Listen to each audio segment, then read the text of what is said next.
good morning, good afternoon, and good evening, depending on where in the world you are and when you are watching this and whatnot.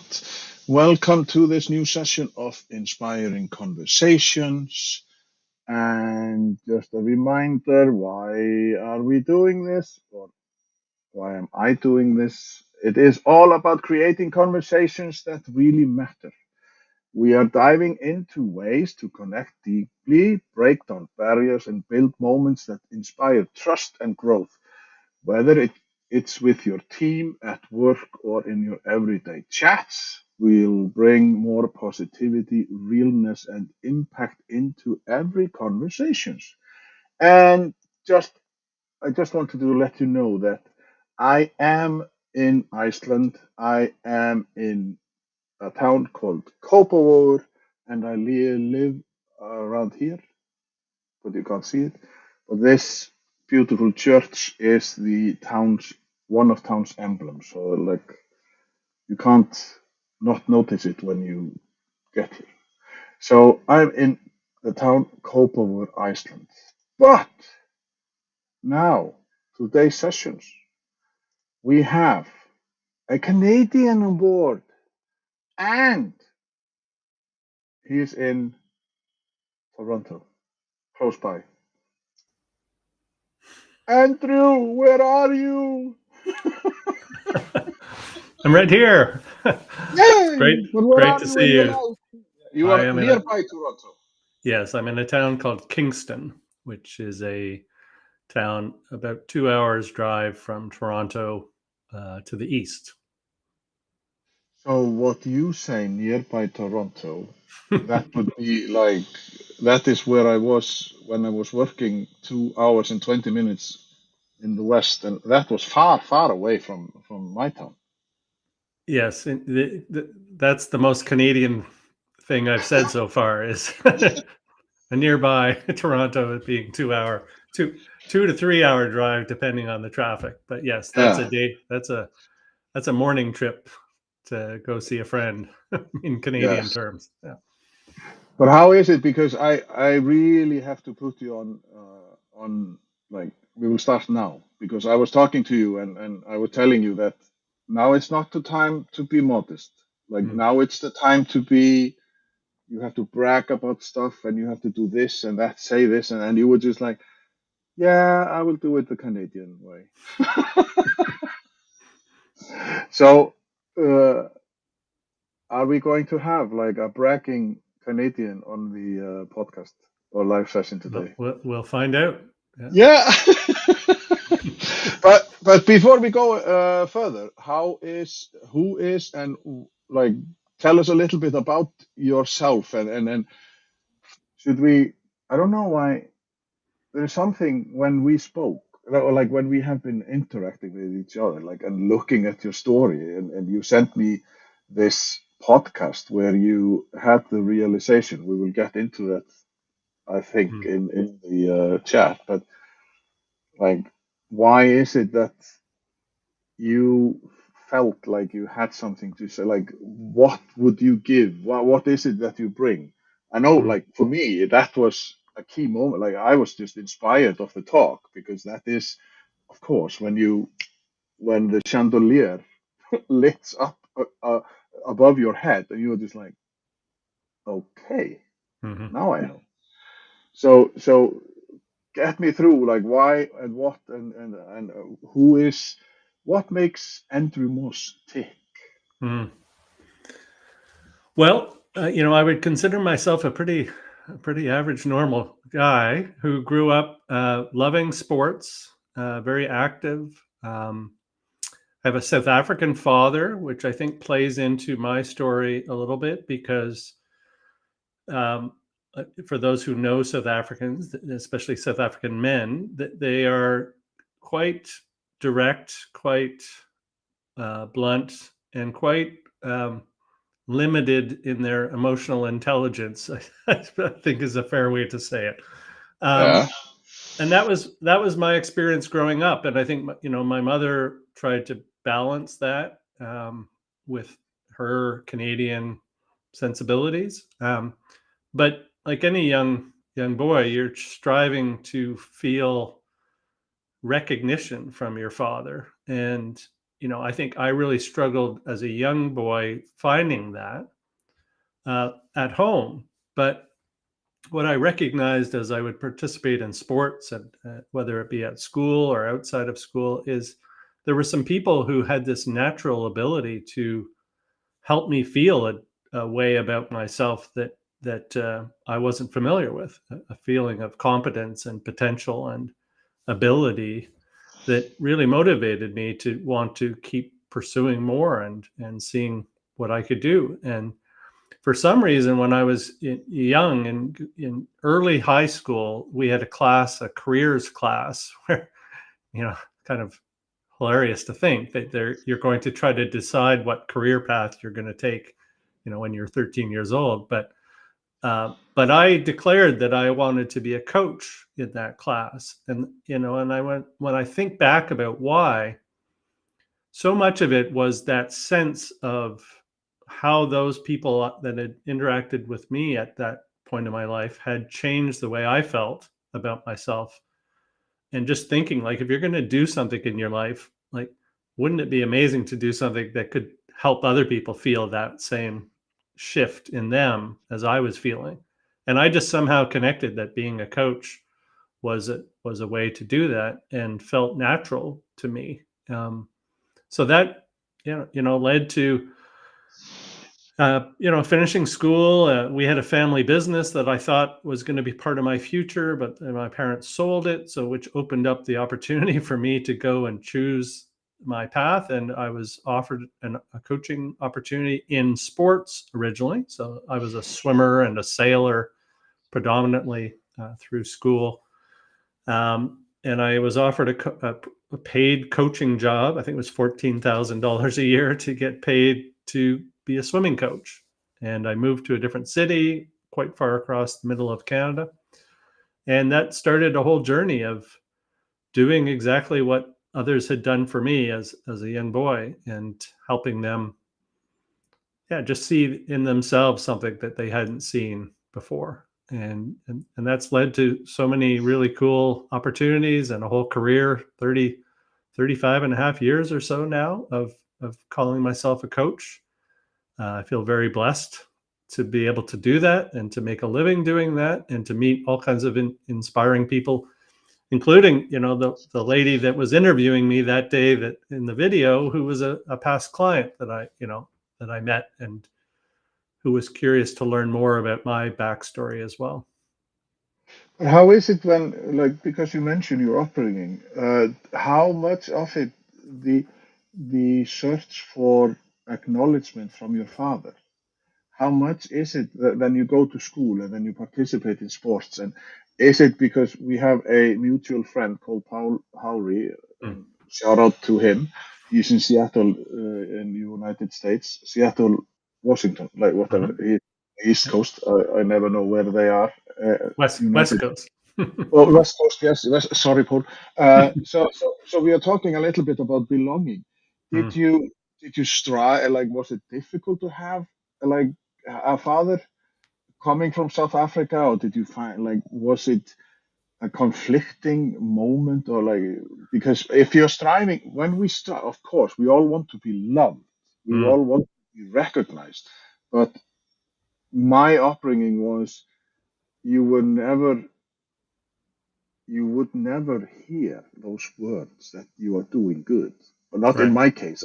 I don't want to generalize, but you were always trying to get. But mostly I got, oh, you got a B. Why didn't you get a B plus? Or you got a C. Why didn't you get C plus? And then you came with a C plus. And then why didn't you get a B? And Mm. you were always, never. When is enough enough? Do you know what I mean? Like, it's the Totally. belonging thing, or how much did it do to you, or how Mm. did you, like, because sports, or the community thing, belonging thing, is so much, like, did it somehow take you to this direction of wanting to be a coach, or like what, like, if you go back, okay, Yeah. 13-year old, I didn't even know that there was something called coach. I knew Mm. it was a football coach, or or a basketball coach or whatever, but not as a coach for individuals. Mm-hmm. Well, Yeah. and you at 13, like, I want to be a coach. Mm-hmm. Yeah. Well, and as I said, I don't. Well, let me answer the question. There's sort of two parts there. I think it's interesting because what I described to you just now is my reflection on my upbringing, right? Which is always a Yeah, lot easier to connect all the dots. yeah, I think growing up, I don't remember feeling this sort of that I was missing something from my father until, and I shouldn't even say until, but when I experienced something different from the coaches in sport that I was getting access to, that created a contrast that that I noticed the contrast. Like I noticed that, oh wow, actually when I'm not constantly getting that, you can be better, you should be better. There's, hmm, when I get something different delivered in a different way with a different energy, that there's a contrast created there, and that I really enjoyed that contrasted approach and felt very called to that. And I really felt like it spoke to me in a way, even at that age, that felt more like who I was as a person, that you could be supportive while challenging people to find more in themselves. It didn't have to come from the kind of energy that I was getting at home. And I totally, my dad still, we played golf on Sunday. He's 85, and hmm. he plays his best games when he's playing against me. Always. And it drives him crazy that I, even though obviously we're quite a bit different in age, that I can beat him. And he has a hard time celebrating when I play well. And so, but I have the wisdom now to realize that that's part of his upbringing, Yeah. right? That's part of how he was nurtured at different stages of his life. And so I don't feel like sport gave me something, or coaching gave me something that I was missing. It's just, it gave me an awareness of something that existed, that felt very natural and very connected to who I felt I was as a person. It's funny when you say it because choose your battles. Like, that it is just like, I remember my communication with my father, and sometimes it was so ridiculous that he phoned me and said, "What did you do to the television?" And I was just like, "I was at your house 2 days ago. What did I do with the, like, yeah, what did you do with the remote?" And I was just like, "I don't know." And you could, like, go, it could escalate into Yeah. a huge, and I just said, "Well, you have to just figure it out, or I will visit you and press the right button."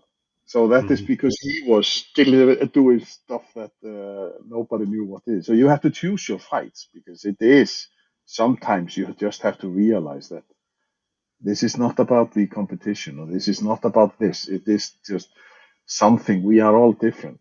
So, Yeah.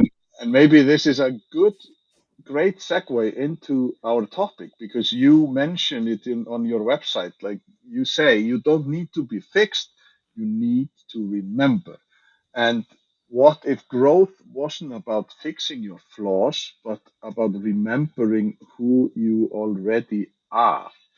So, and on your also what you mentioned, that you, as you mentioned, you have been doing this for 35 years, and you mentioned some breadcrumbs, and if I can go through them. Remember the breadcrumbs of proof life has left you: your strength to take on the work that matters, your adaptability when change shows up, your creativity when challenges hit, and your character in your proudest and toughest moments. And these are the superpowers you already have within you. So that maybe brings me to, like, what is it? Like, why is it that we are so fixated about being fixed?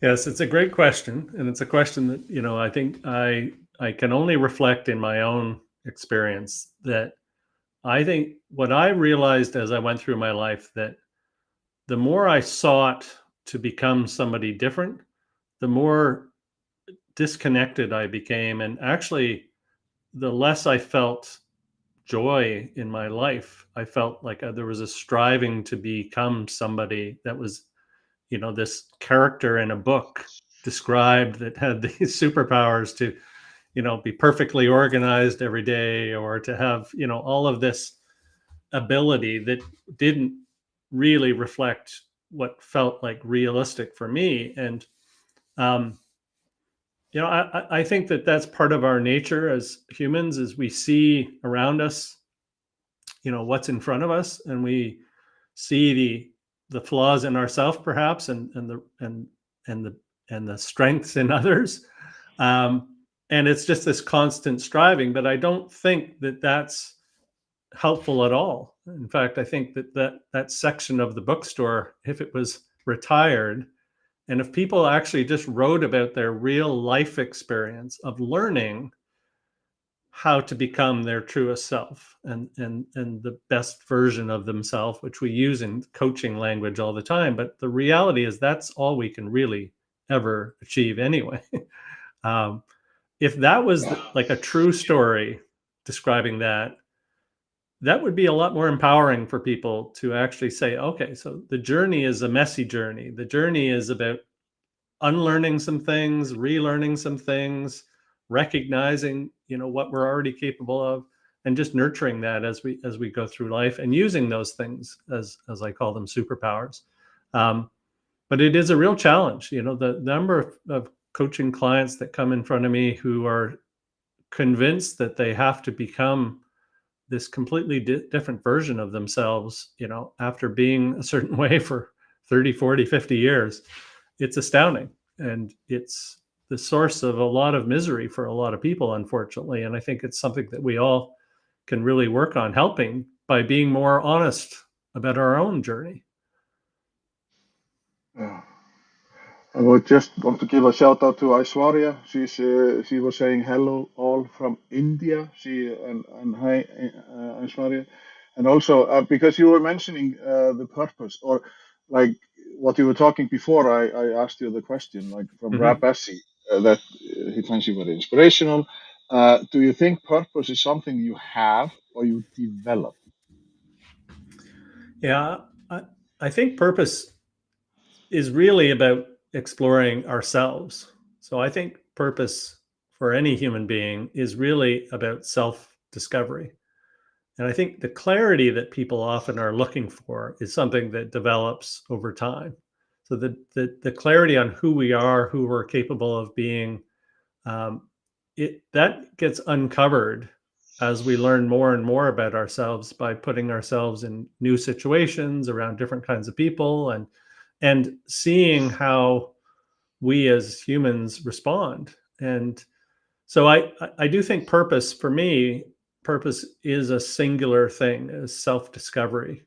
And the answer to who we are is maybe one that gets clearer over time, but is probably never fully resolved by the time our consciousness, gets shut down. So that's how I would answer that question.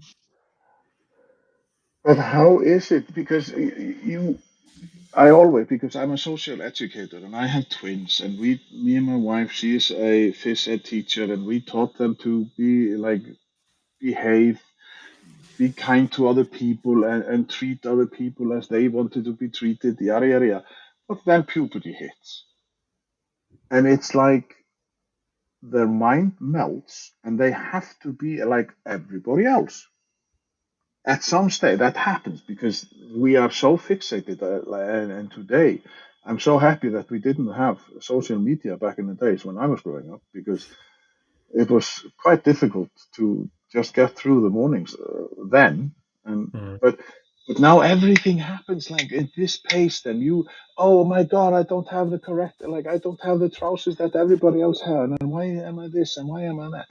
So is there a way, like, shouldn't we just allow it to happen? Because when you realize at some point, even though the journey for some is that, oh, you wake up at 20 and say, I don't want to be like this. Or you wake up at 40 and say, ew, I hate Mm. myself. I want to change. Like, how do you, like, how can we just say, okay, it's okay. You have 80, 90, 100 years to live, but we'll make the best and most out of it. Well, like when you get the person comes to you and say, oh, Andrew, I'm fucked. Oop, I don't know, maybe I'm not allowed to say it. Maybe I will be cancelled now. But sorry, people, that was a mistake. But they come to you and they are in distress and they say, "I don't want to be the person I am." Mhm. How can you peel off the layers in a good sense? Because, as we say, you don't need to be fixed. You Mhm. just, who do you want to be? Like, when is it? Like, Yeah. yeah, I don't have the time to read much. Well, make some time. Okay, that was the simple version. But what do you say to you and say that? Yeah. Well, yeah, I'd love to first talk about, those teenage years, because I think that is a really interesting shift in our life, where we don't have the emotional intelligence to really understand what's going on at that stage. And everybody that we're around is going through it at the same time, right? And so Hmm. when our friend Paul talks about belonging, like at that stage of our life, belonging is about fitting in, right? It's about finding a group or a tribe to be part of, and we're willing to adapt to whatever, however we need to show up to get that acceptance. And that's but I think that's a natural part of human evolution. the, Hmm. the question is, when do you start to realize that that's not a sustainable or healthy way to live the rest of your life? um, and I think that happens for people at very different stages. Some of them, they realize it, as you said, in their 20s. And often it's because we also shift the people that we're around, and people see us in different ways and recognize in us things that maybe we haven't really seen in ourselves. But they're seeing it because they're maybe meeting us for the first time. We go away to university in a new town, or we take a job in a new company, and different human beings reflect back to us our value in new ways. And so we can all of a sudden become, a version of ourselves very different than the one that went through high school. And, a little bit about my story, which you would have seen in that video, is, I very much going into this, when I started in coaching, I went into sports coaching. And the persona of a sports coach was pretty clearly defined in the people I got exposed to. There was like a very sort of strong macho ego uh, Hmm. approach, a way of being and communicating that was very different than my natural state. And I realize now that I spent quite a few years trying to adapt to become more like that, to be accepted in that community and to be part of that community.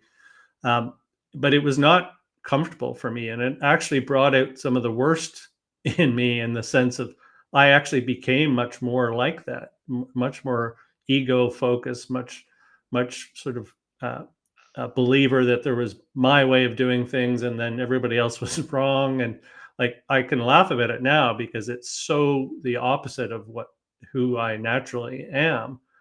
But it was, even though coaching had come from such an inspiring natural place for me, I got caught up in that same persona to try to fit in. And so that power of belonging is a really powerful one. And I think, you know, the evolution of where we are as humans right now is that we're starting to understand, like, this idea that we aren't that person. It's just our behaviors are a reflection of the way we're thinking about things and the way we're seeing the world around us.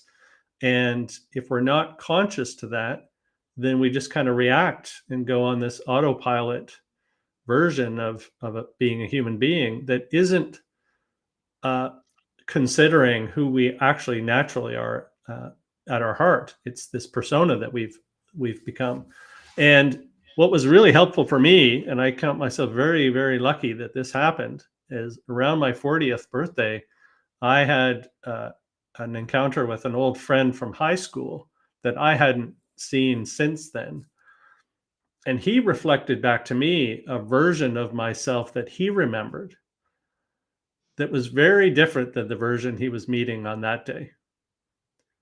And he was a loving enough friend to call that out and say, and I had 3 daughters at that point in my life. And so he said, basically, this is how I remember you, which is like this free loving or free will, kind, adventurous guy who didn't get caught up in much, and now you feel like you're like an angry and sort of blaming everybody else for the state of the your life. And he's like, you've got 3 daughters, and you might want to consider which version of you they'll remember you as, right? And that, I can't imagine a more powerful offer than that line, because it reminded me of who I was. And so all of my coaching language that you took from my website is really a reflection on that journey from recognizing this persona I had adopted to try to fit into a crowd that wasn't really my crowd, and then unlearning that to become more of who I already was, not to become somebody different, but to go to that inner, teenage, fun-loving, natural version of me that was where I felt at home as a human. And that's been the journey since then. And so that, those words I'm sharing now are really just a reflection of my own journey of rediscovering who I am and rediscovering the things that make me feel most, at home in myself. Now, I have 2 questions. One, have you met any of the people you were coaching back then when you were a sports coach? And have they talked about you were either bad or good, or they got inspired from you at that time? 2, when you were 40 years old, and you hear this, because it can be a slap in your face. It can be hard Mm. reality to get to hear this from anybody.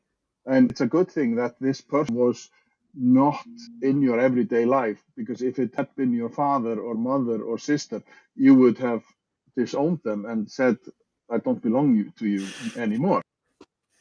I really don't like you. And then Aishwarya, she is asking out. I hopefully I can put it on the screen. Yeah. Where is it? It's almost coming. Yeah. It's It was there on okay. the screen for a moment. Yeah. Now it is. Uh, as humans, we okay. Now I'm pushing the button. The That's all right. computer. There it Uh, is. Mhm. and now I can't see it. Yes. So as humans, we all experience to be disencouraged about ourselves. How gain confidence? Like, how can we gain that confidence? And it tips we. Why is it that we always go? Why do we take that path of?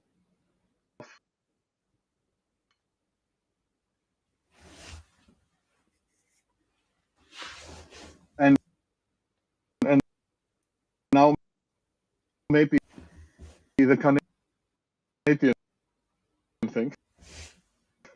Why is it that we push ourselves down? Why is it that we are not? We feel Yep.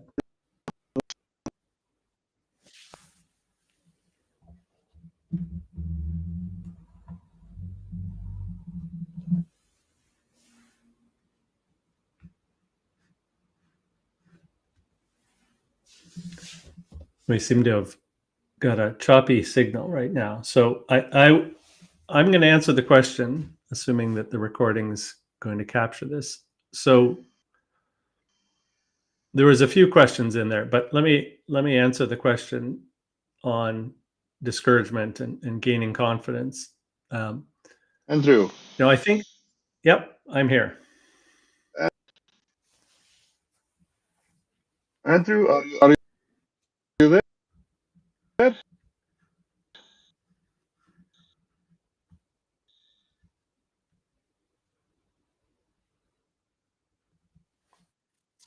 I'm here. Here we go.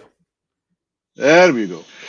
So, yes, thank you, Rap. I know the connection is cutting out. So something is happening. I really don't know what is happening. But did you get the questions? I did. Yeah. Yeah. So there was a few questions in there. So it absolutely made a huge difference to receive the message I received from somebody who had had a very, had one experience of me at one stage of my life and then had no context to in between to what he was meeting that day.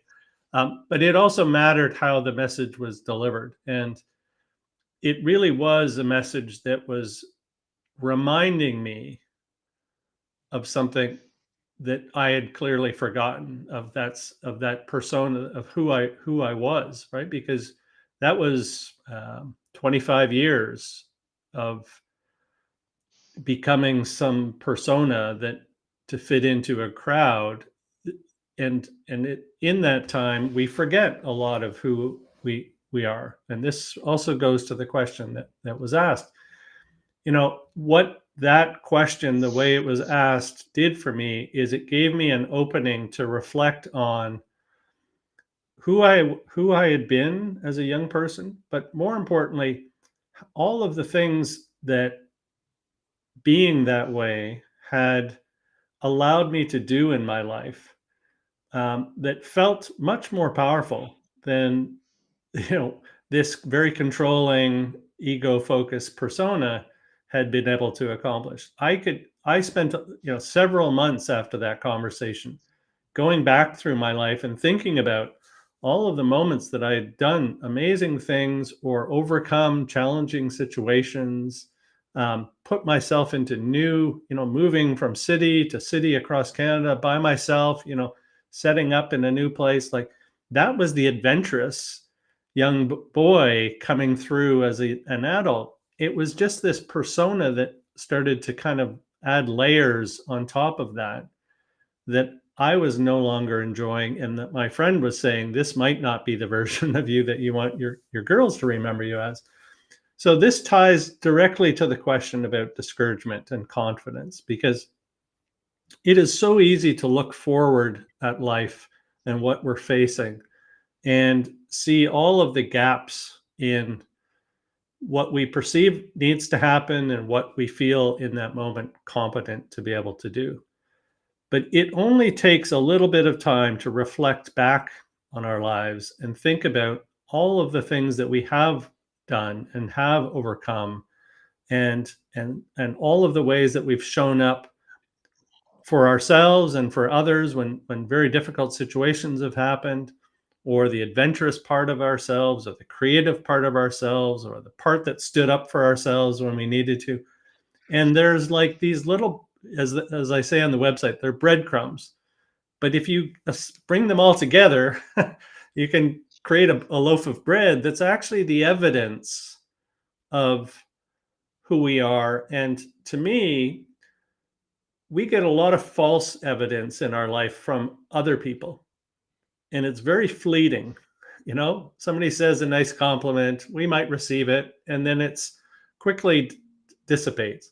But if we actually spend a little bit of time reinforcing our own confidence based on our own evidence and assembling that and looking at all the examples of what we've been able to do in our lives, that's the kind of confidence that's far less shakable, and it stays with you. And that's really the journey that I took after that conversation, was to reflect on who that version of me was that he was talking about, and then seeing the truth in that version of me can be very successful and can go and do things that matter in the world and can be a good human being.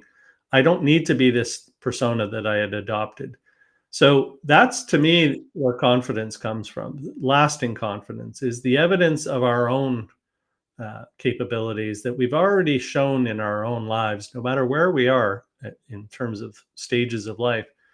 We have done things, and we just need to remind ourselves of those things. And that's where that sort of sense of superpower comes from. Is it's not something we have to go out and acquire from somewhere else. It's just a sense of who we already are in these little examples and bringing them together into something that feels like a stronger force. Looking back, although like you have three daughters and they are at this point in time they are grown-ups, aren't they? Like Yes. over Yeah. 20 Yeah. or yeah. Over 20. Yeah. So when you think back, do you think that if I would speak to them, would they say that there was a shift in their father at that time? Or like, because you try to be your best when you are raising children, isn't it? Like you want to give them the best persona that you have. And that is a difficult job because I certainly didn't want to become my father because but I wanted to tell people I love them and I want to hug them and I just want to acknowledge them, all sorts of stuff. But they just grew up in a different era. He was born in 1929. My mother was born in 1925. Those things were just like, no, you don't compliment folks and la la la. So, what did it shift also in you in terms of your, like, did you look back and say, okay, if this is what he notices, what Mhm. would they notice? Mhm. Well, that was certainly, I mean, how he picked a very powerful lever to use when he asked the question the way he asked it. I probably did reflect on that in the moments after that conversation, worrying about what I had maybe set as a legacy up to that point. But it's like with anything in life, like what happened 10 minutes ago is gone and there's nothing we can do about it. And so I just chose that from that point forward, I would be as true to myself as I could and continue to explore what that meant. And what's interesting is my middle daughter got married just over a year ago now. And she, at a wedding, got up to give a speech, and I hadn't really hadn't prepared myself for this. But it was sort of the first time in my life that I had heard my kids publicly speak about their father. And so I was sort of braced myself for what was about to come. And what was beautiful about what was said was that what she has taken from watching me, and she actually, I think was clear about, like, from watching how I choose to live my life, I've given her permission to live her life in a way that to pursue the goals and dreams that she has, to do it in her own way, to not try to fit into, everybody else's way, that I was a Yeah. very different father than a lot of the fathers of her friends in that way, right? And like after she was done, I thought to myself, I couldn't ask for anything more than what she just said. That if I've set an example to live her life in the way that I was now choosing to live my life, free of trying to fit in all the time and free to go and explore who I am and what I love to do, that's about as good a job I could have done as a parent. And it's a tough job being a parent, to Yeah. allow that learning to happen without trying to control it. So it's funny you asked that question, because that was a really meaningful moment, reflecting back on my journey, to say, okay, this is actually now, she was she would have been about I don't know, 8 or 9 at the time that I had that initial conversation. So she definitely had known me up until that point. Um, but I think the version she now described in front of family and friends was the version that, my friend was pointing towards and that I've tried to live into. Speaking of which, because rap, he comes with the question like, surely what you know governs the best you can be. But would you have listened to your friend when you was younger? Let's say 5 years younger, 10 years younger. Hmm. And he says, I guess the question is, at what point does reflection work? Like, when are you ready? Like, do you think you would have been ready to get this question when you were, or slap in your face at 30, 35? Like, when, it's a great question because when are we, it depends on where you are at life. Maybe you, at 30, you were just content and you, as you mentioned, and I gather that you only had one daughter at 30. Hmm. Yeah, So, life so, was so, life was simpler. Yeah. yes. So, would you have taken it if he had said it to you when you were 30? Yeah, If you probably reflect, not. No, yeah, I could yeah. honestly say probably not. And it's interesting. I've never really thought about it this way, but the same as the example that I used of my growing up, of how my dad's experience or my experience with my dad, uh, and then having the experience of some coaches created a contrast, and it was the contrast and perhaps the strength of the contrast that really pointed me in a direction that I like the feeling of this, how coaches make me feel better than the feeling I'm getting otherwise. That too could have been missed very easily if the contrast had not been strong enough. And so I think this situation, this conversation as well, is for sure, and this in coaching other people, people have to get to a point of contrast of feeling a way that they don't want to feel. And then I think our job is to point them in a direction to show them that there's a contrasting feeling available. And then the question is, I don't believe that that needs to become somebody different, but I point them back to become somebody that they actually know that they are already capable of being from their own lived experience. But that contrast does have to be strong enough to create a shift and a willingness to do the work to discover that person. And there's no question that the timing that conversation happened in my life was a time that had significant contrast of feeling not liking how I was feeling, and somebody pointing me in the direction of something that I could definitely know would feel better. And that sent me on a journey to discover that. So it's a great question, but it is, yeah, timing, of course, matters. I think the discovery process, though, is a process that we can be doing a lot more frequently than only when we hit this sort of proverbial rock bottom. I don't Yeah, think we yeah. need to wait. I don't think we need to wait for that. I think reflecting on who we are, what we've done in our lives, what we've overcome, um, these different abilities within ourselves, that can be an ongoing process. That can be a very, very healthy process, and doesn't require us to run up against a wall in order to change. Hmm. And Aishwarya, she comes with a, like, she mentioned that this is a fantastic way of going back and reflecting. Mm. And I feel accepting the process, even accepting flaws and capabilities. So she thanks you for this Mm. reflecting.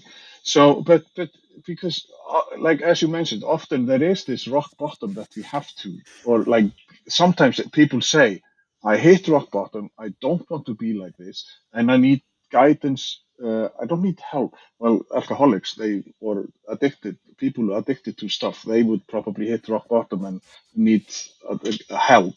But we need guidance sometimes. We don't want to be this persona because I feel like I am not meant to be like this. I was not like this before. Mm. And I don't know if this could be a segue, because as I mentioned before, before we started, time flies when you're having fun. We have 15 minutes left. Oh, And wow. and when we were talking about you being a guest on my show, you sent me this video where it was really, as you say, that you started maybe even more reflecting on how you are or how you were and stuff. Mhm. Can you dive a little bit into, can you tell people the gist of the conversation between you two, and then what happened in your brain? Because that must also have been like, Yeah. Well, so yeah, so the context of that conversation was that was a client, that a university student who I'd worked with for during her university master's degree, and then for several years after. Um, and she had been a very, very sort of messy person, a lot of perfectionist tendencies, a lot of self doubt. Um, and we basically spent 4 years rebuilding and building her confidence, based on exactly what we've been talking about, based on the sense of who she had, the things she had already done. um, and and so she reached out and had started a podcast and asked if we could talk about where this sense of, um, I had invited her to consider that, she was an entrepreneur. She was trying to build a business. She had some business partners at the time, and she kept telling me how hard it was and how much she doubted she could do this. And one day I said, it gets to be fun. And she was very confused by that statement, but it actually became the title of her podcast eventually, was that, we get to wake up every morning and choose how we're going to experience the day. That doesn't mean we get to choose what's going to happen, but we get to choose how we're going to experience that day. And that was something that I learned back after that, pivotal conversation in my life. That every day we have all of these voices that are showing up, and all of these people that are interacting with us, and all of this input that's coming at us, that if we don't have any intention about how we're going to experience the day, then we basically act in sort of autopilot and react to everything that happens. And that's not always our best self showing up when that happens. And I just learned in those months after, that conversation with my friend, that I could choose to be that young, free living, fun loving, free willed personality, and I could choose that to be the intention I would bring into every day. And this "it gets to be fun" was part of that persona of who I really am. That I love to enjoy life. I love to work with people and help people. I love to be mindful and open to the world that's around me, but not get caught up in it. And I remember in high school, like that, when I thought back about my high school version he was pointing at, I used to see all the drama that was going on in high school and just be amused by it and not get caught up in any of it. Right. And that's the persona that I chose to adopt moving forward. And what we talked about in that interview was this sense that, when I started to realize that I could make choices on how I was going to experience the day, I also learned how my mind started to wreak havoc with that intention through the day. But I would notice it and start to recognize that that was not me that was having those thoughts. Those were just thoughts that were happening that I could choose to do something about or not do something about. If I felt like, something, self-conscious about something, I could recognize that that was just a thought that I didn't need to embrace, and it would be gone a couple seconds later, and I could move on, and my day would continue in the way that I wanted it to. So there was a bunch of things that kind of converged. There was this sense of having a reference of who I wanted to be every day. And then there was like a learning that I could choose that every morning as my daily intention for the day.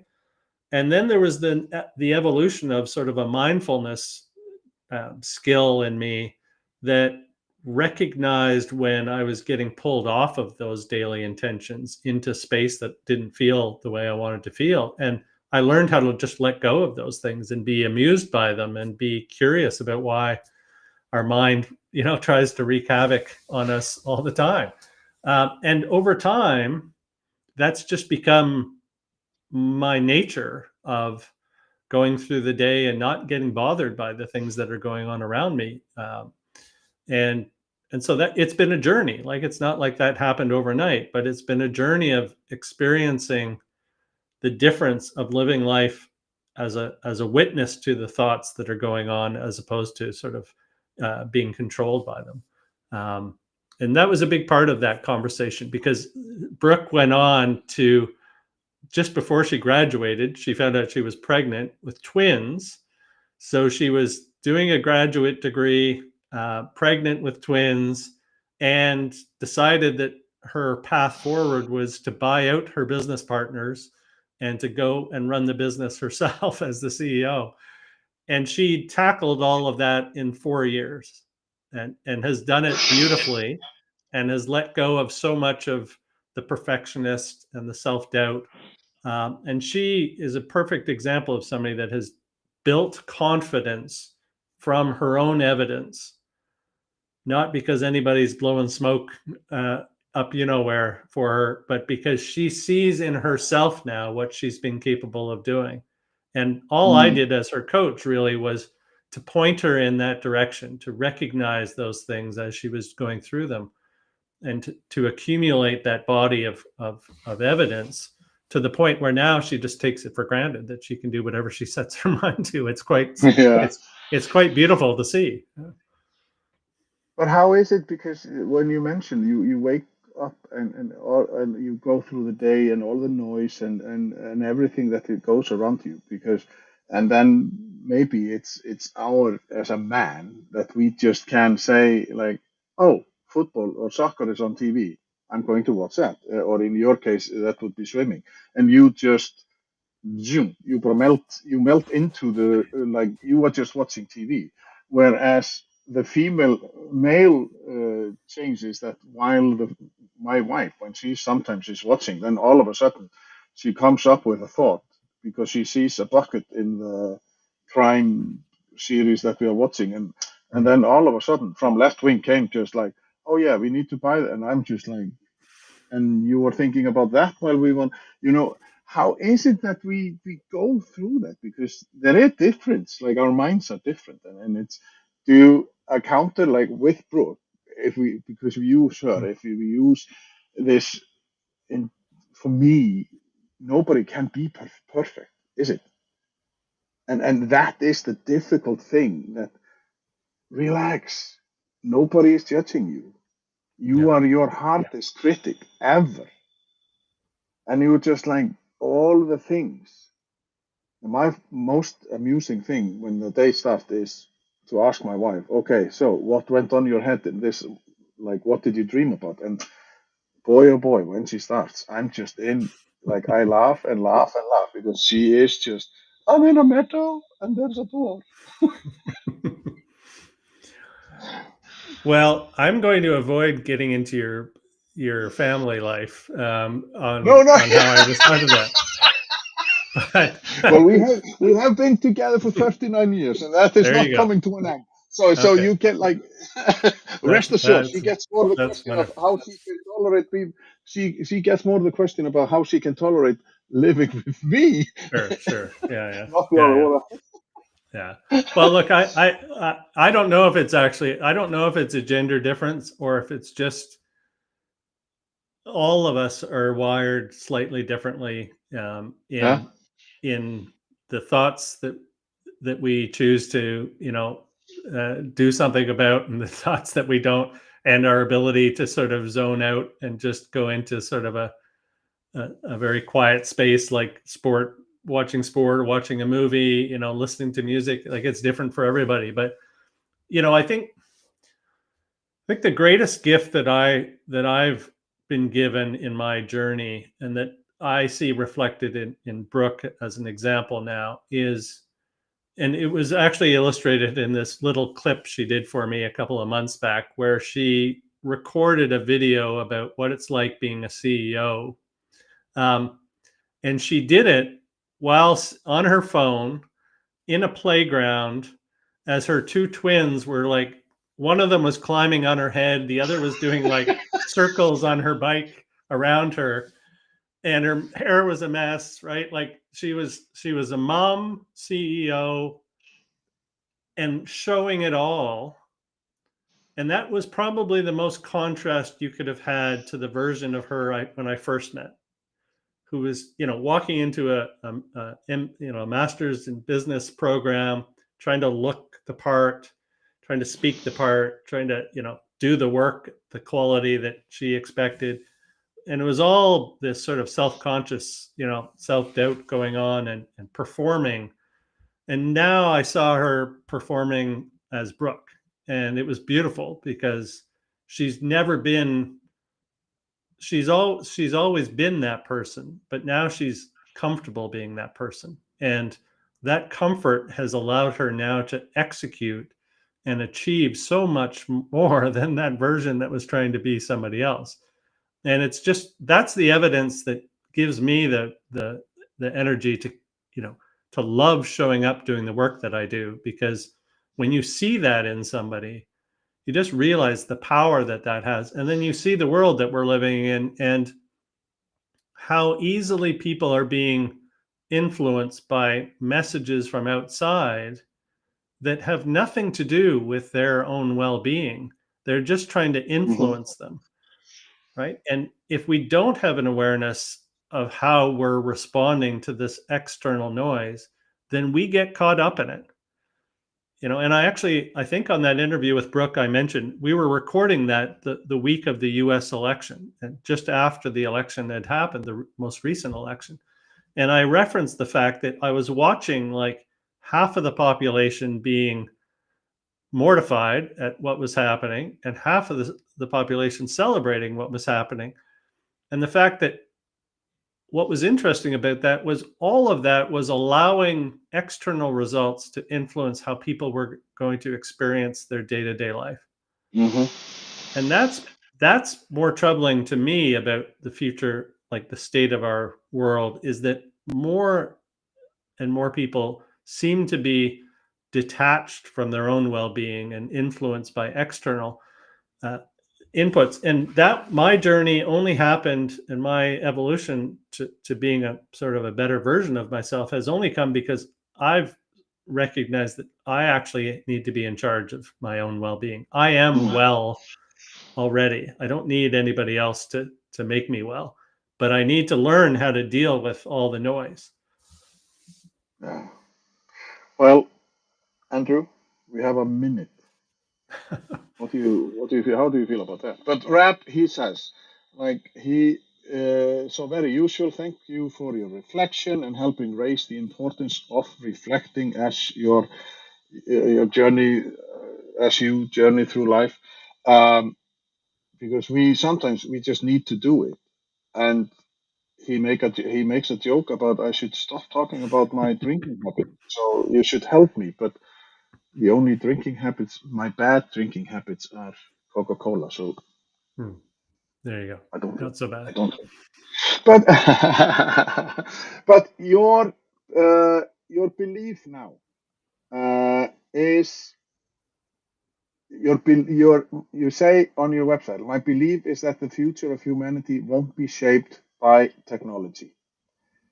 It will be shaped by whether people feel empowered to use it for the collective good. Have we strayed away from that, like for the collective good, or are we still working and helping each other as a community should do? Yeah. Well, I think we've got a little bit of both still going on. I think we have a lot of good people, a lot of people who are, who are conscious about their own well-being. And when you're conscious about your own well-being, it's impossible not to care about other people. When you're not conscious about your own well-being and you feel it's it's somebody else's responsibility how you feel day to day, then it's very easy to not be interested in the overall well-being. You'd be more interested in protecting yourself and protecting the sounds and the people who are influencing you, and fighting against other people. But I think that I will, to my last breath, be hopeful that when people can experience well-being in themselves, they will recognize, that they've been on a path that wasn't the best path for them, and that was what happened for me. And I've been able to take that and help so many more people now realize that in themselves. And I just think that's the journey, is to let people know that they're already well. They already have all the skills and tools they need, but they do need to learn how to interact with the world around them and to tap back into their superpowers. And if enough of us do that, I think that's a force that can make a big difference in the world. Now, I want to point out to people that visit coachandrewmarch.com, because there they can find the interview which Brooke did, Yep. like the little chat. It was, what, 20 minutes or something. It was not that long. What was funny about that chat was I was also going camping in Alaska in November with a good friend in his Volkswagen camper van, which was a perfect reflection on how I've chosen to live my life. And, I was sitting surrounded by snow at a picnic table doing a podcast with her. So you get sort of the very raw version of me on that interview, for sure. And speaking of which, I would love to see that clip if you could post it on the event site, like where the Brooke is, like the Will do. children. Yeah. That would be fun, because I feel the need to talk to Brooke, because she sounds like she is just amazing, amazing, and it would love to hear her journey, because like if she can, so everybody can. So I urge people to visit coachandrewmarch.com, and then people can find you on LinkedIn and Instagram. That is the only thing that I found about you. And they can find me, Handson Coaching, on social media, on LinkedIn and whatnot. And just to finish off, the next inspiring conversation happens in a week, and that will be a conversation with Gina Economopoulos. I slaughtered that name, but I will try to have it right when I talk to her. And boy, oh boy, that is a conversation that you don't want to miss. Shake the dust, resilience, faith, and finding purpose. She was a nun, and she lost the thingy of faith or whatever, and then she became an alcoholic. Her story is unbelievable, and I'm just like, oh my God, I found my gold nugget. I have been mining. So, but Andrew, thank you for connecting and saying that you would be a perfect guest for, because you have been. I will challenge your Canadian faith. You are a great guy. And just thank you for talking to me, because this is so important that you reflect and just dig deep and change. We have plenty of time to go back and say, I liked me better when I was like this. Isn't it? It's just, you have always time. Always time. It's been a pleasure. It's been a pleasure, Hedden, and thank you for the invitation to be here. And thanks You're for the welcome. great questions from the audience as well. Yeah, thank you. And I finish off, it is just as we say, and if it takes a community, isn't it? And you have to be curious, you have to be interested, and you have to be inspired, and just go and be curious, because that is how we learn how people tick.